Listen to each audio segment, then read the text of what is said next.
Hi, everybody. Good evening. I am here again, Rabbi Randy, to join anyone that wants to be part of this nightly ritual of counting the Omer, counting the days between Passover and Shavuot. And even as we advance in our counting, it is still Passover, of course, a week-long festival. It really is something to behold, I believe, that we have this long holiday really dedicated for us to reflect about the fact that Avadim Hayinu, we were slaves. And of course, there's another side to that equation, Ata b'nei chorin, and now we're free, God willing. But we are supposed to emphasize that we were slaves. We were oppressed. We have been victims of injustice.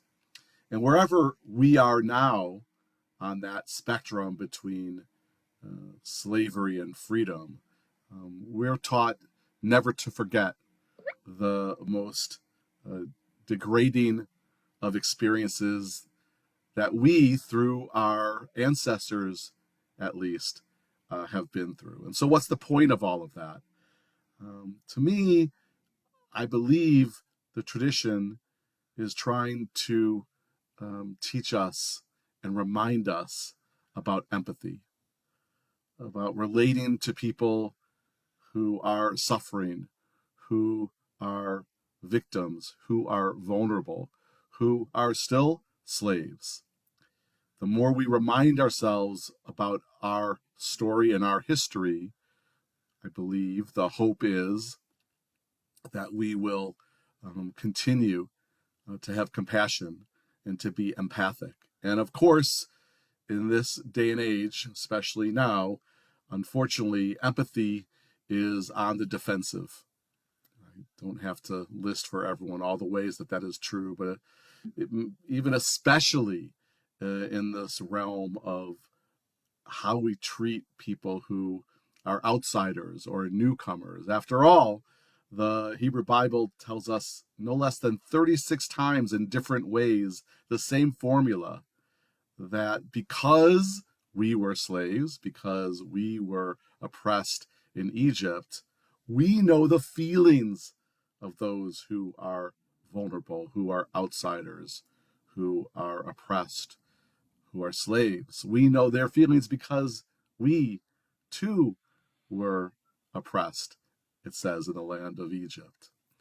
And so, although it feels sometimes like you were swimming against the tide, I really do believe that Passover comes along at just the right time so we don't get hardened, so we do have that collective memory, so that we do maintain that empathy.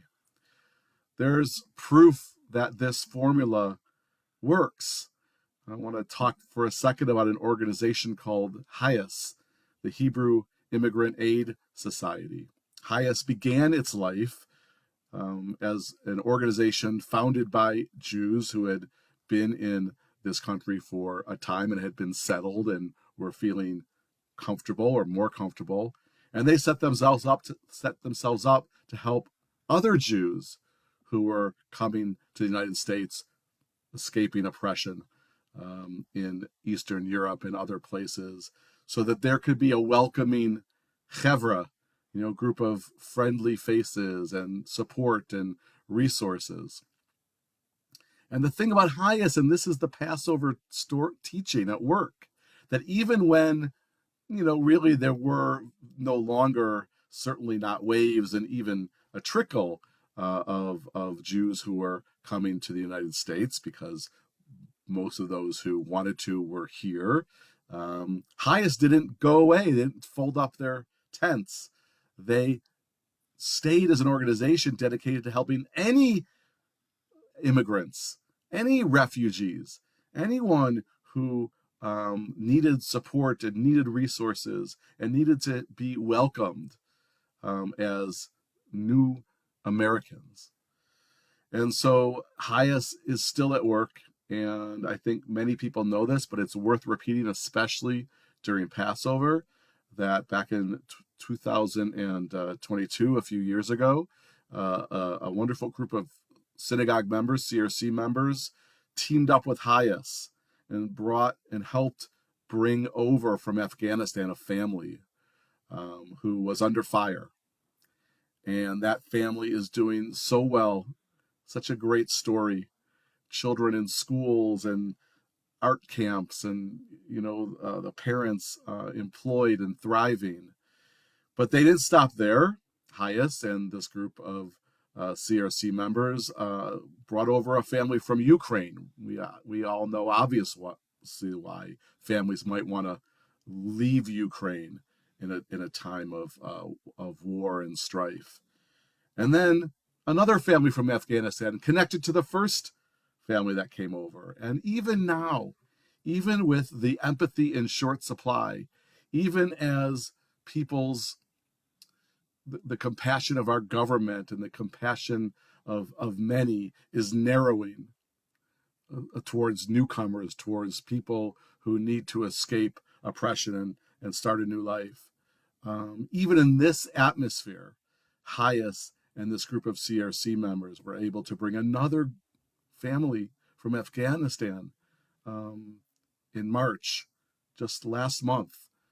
There was one family that was rejected because of an executive order, but this family was able to get through, and people are rallying. The other families that have been here for a year or two, they're rallying to help this new family.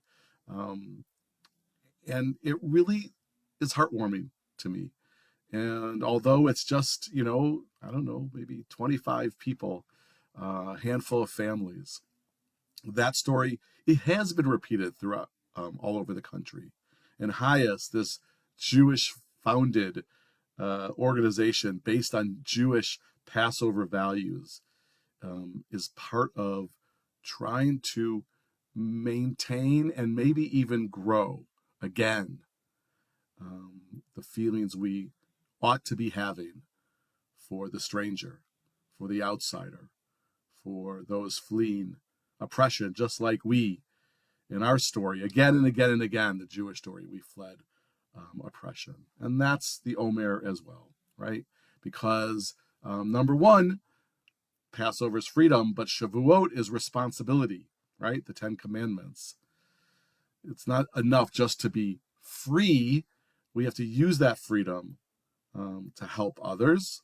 And then two, the Omer kind of shows us from planting to first fruits that there can be growth. And we have to believe that the seeds we're planting with these families, with our hearts and souls and compassion and empathy, we have to believe that that will grow again until once more empathy is not on the run, but it is the way we live and breathe.